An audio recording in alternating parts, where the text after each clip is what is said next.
This is the story about a boy from Henryville, Indiana. In 1895, when he was 6 years old, his father passed away. His mother had to start working in a tomato cannery, leaving him to cook and care for his siblings. Life hit him hard at a very young age, and because of the difficult situation he faced, he had to work as a farmhand at the age of 10. When he was in 6th grade, he dropped out of high school and left his home. He started working as a painter of horse carriages. When he was 16, he faked his age to enlist in the US Army.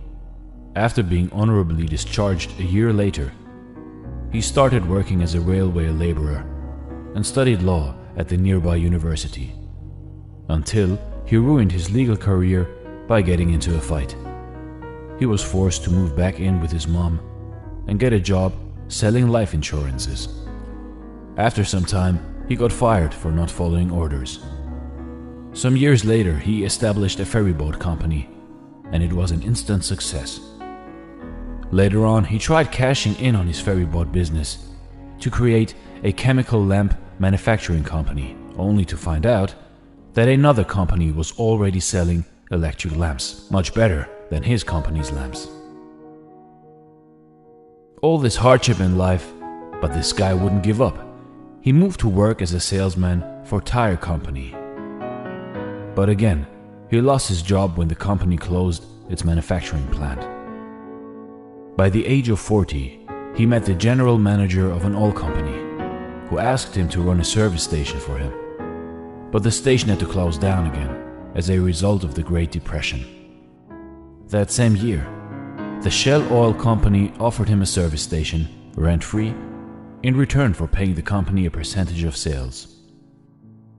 He started operating the service station and also began to serve chicken dishes and other simple meals for people who were stopping by at the station.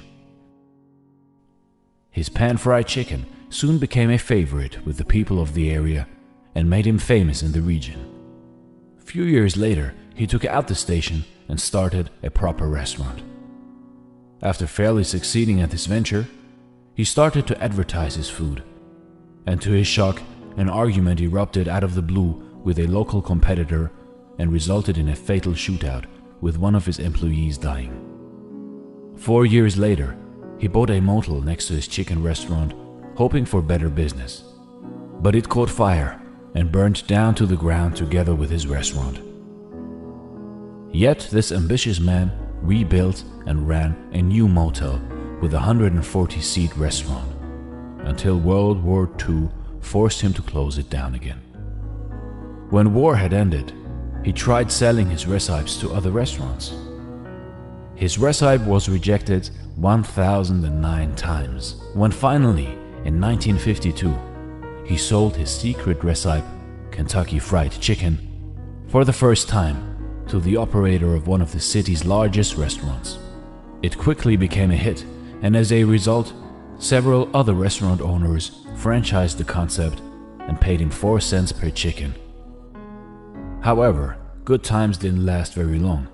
His own restaurant was crippled when an interstate highway reduced customer traffic. He sold it and was left only with his savings and $105 a month from Social Security. So finally, he pursued his dream to franchise his chicken concept nationwide and traveled the US looking for suitable restaurants. He opened a new restaurant and a company headquarters in 1959. He often slept in the back of his car. He visited restaurants, offered to cook his chicken, and if the owners liked it, then he negotiated a franchise right. In 1965, at the age of 75, he was just getting started. After years of rejection, failures, misfortunes, Colonel Sanders' franchise approach became highly successful. KFC was one of the first fast food chains to expand globally, opening outlets in Canada, UK, Mexico, and Jamaica by the mid-1960s. The Colonel remained the company's symbol after selling it. He traveled over 400,000 kilometers a year, visiting KFC restaurants and delighting customers around the world. At the age of 90, Colonel Sanders passed away. At that time, There were around 6,000 KFC locations in 48 different countries. In 2018, there were 22,621 KFC restaurants worldwide. If you are overwhelmed by rejection or discouraged by setbacks, remember the story of Colonel Sanders, a 6th grade dropout, fired from multiple jobs, ruined his legal career, set back by the Great Depression, fire, and World War II. And yet, he became the world's most famous cook after reaching retirement age. Colonel Sanders, the creator of one of the largest fast food chains in the world, was many things. But above all, he was a great success story. With his story, we can learn that despite of thousands of rejections and misfortunes, how dedication, along with hard work, can create success, regardless of age. Thanks for watching, and stay blessed.